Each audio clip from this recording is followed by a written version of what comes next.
you prosperity. Possession, come on here. Investment will give you possession. That's why the prophet said, you believe God, you shall be established. Believe in his prophet, so shall you prosper. All the prophet can do is bring prosperity. But when it came for distribution for the apostle, the Bible said they laid their possessions. Possession is what you own. Hallelujah. Seeds is what you give. So the prophet is second, the apostle is first. There could be no second without the first.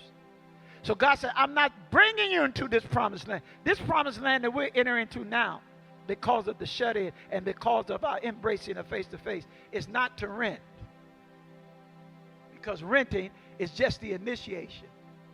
Owning is the destination. That's why they call it rent unto own. Rent to own. Renting is just the initiation. Possession, hallelujah, is the destination. And God said he's taken us from being renters to owners. You're going to possess your home. You're going to possess. And I'm telling you something. When you possess something, you got the key. And that's what Apostle Taylor, God gave him the key. You get keys in rentership, but they're not your key. It's the owner's key. Oh, I'll say that again. When you rent a place, that's not your key. That's a duplicate. Only the owner has the key. That's why you can't change the keys when you're renting without the owner's approval.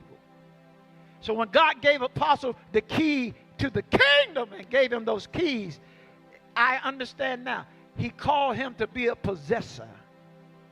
And everything that God speaks through him, he possesses. And he's going to cause us through this shut-in to be possessors.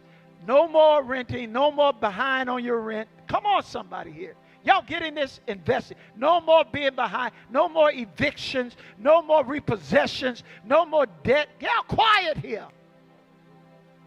We are becoming possessors now, because investing brings possessions.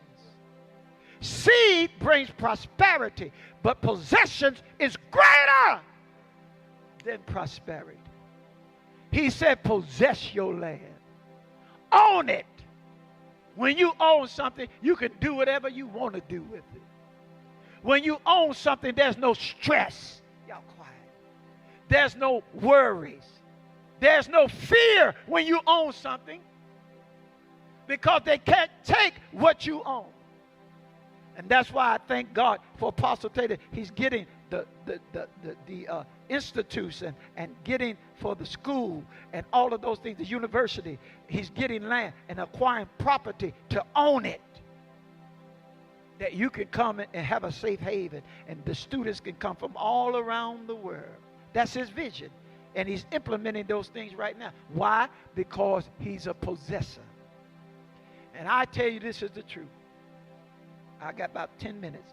I'll tell you that this is the truth. I know this is the key. Possession is the key. You know why I know? Because Satan tries to imitate it. He's always a copycat. He's never the original. God is the original. He's the Father, origin. He's the original. Satan comes to counterfeit. That's why he got to be an antichrist, because he can't be the Christ, because there's only one Christ. So he comes through the antichrist. He's got the copy because he's not an original. So the strongest thing Satan can do in spiritual warfare is to possess people. We call it demon possession. He uses it because he knows how powerful possession is.